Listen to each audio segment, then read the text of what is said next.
Северную Осетию прибыл Леонид Тибилов. О духовной интеграции двух государств и о создании единого религиозного пространства говорили президент Южной Осетии и владыка Зосима. На повестку дня вынесли вопрос о строительстве подворья Русской Православной Церкви на территории Южной Осетии. А встреча во Владикавказе стала продолжением той работы, которая ведется сейчас. Мы хотим, чтобы на земле Южной Осетии был всегда мир, радость, спокойствие и процветала вера православная.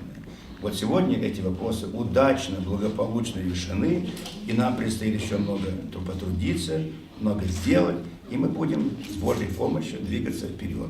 Священнослужители из Северной Осетии окормляют юго-осетинскую паству, из года в год оказывая помощь верующим. Леонид Тибилов отметил, что связи между Южной и Северной Осетией крепнут, несмотря на границы, и народ молодого государства намерен двигаться с Россией в одном духовном направлении. Эту мысль поддержал и архиепископ Зосима.